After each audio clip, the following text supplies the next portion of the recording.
This is Veterans Cafe and Catering. We're in Merrillville, Indiana, 7805 Taft Street. I've been in the culinary arts business, or I've worked under it off and on since I was young, like 18 years old, 17 years old, off and on. I'm from Selma, Alabama. I grew up there. My father was a Navy veteran. Well, he did a lot of the cooking at home. And I was always there. I wanted to learn how to cook. So when I was 9 years old, he taught me how to cook, make the macaroni and cheese and all those different things. So that's how I kind of fell in love with cooking. In 2009, my husband Henry and I, we opened up what you call a veteran transition home.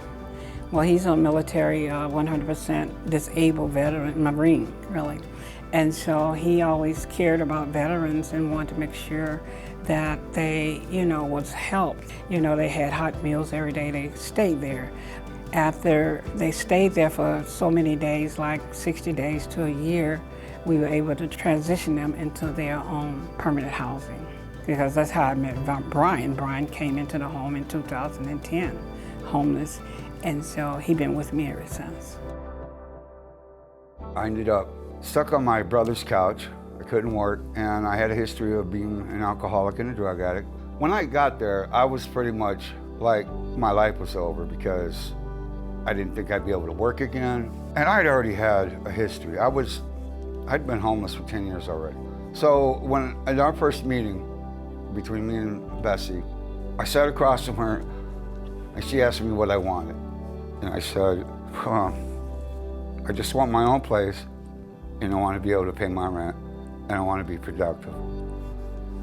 And I started bawling, and she said, we can do that, you can do that.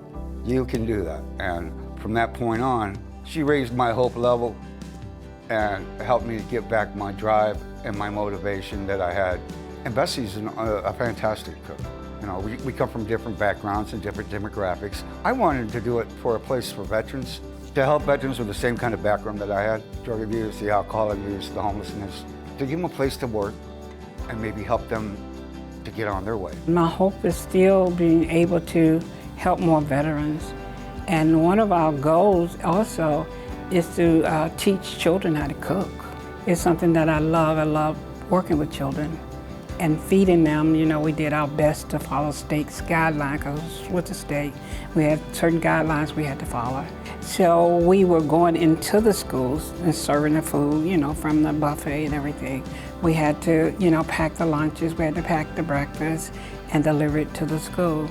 And for each day, we did over 700 and some meals between the lunch and the breakfast. So I had two groups of people, one delivering to my first school, and the next one, I'm the one that goes there and actually was serving. We had to pack so many lunches even during that time, during the pandemic, because the students was at home learning, but they still had to be fed. So every second Saturday of every month, we had the Veterans Breakfast Buffet. They all served together in Iraq, but they all meet here. They're all war vets. They all meet here and they congregate. Sometimes we have only 8 or 9, sometimes 30 show up, and we're hoping to build on that, but they've been doing that for over 3 years. Even during the COVID, we missed 1 month because nobody was sure, and then I said, hey, let's do this, come on guys. And it's been one of my favorite things to do. To have all them here and see them all gelling like like they're greatest, best friends in the world just makes me happy, you know what I mean? I was in the Army for 30 years, the Army and the National Guard. I was active duty National Guard.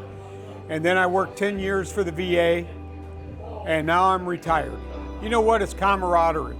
That's what it all is about. It's all about camaraderie, and we have a good time doing what we do.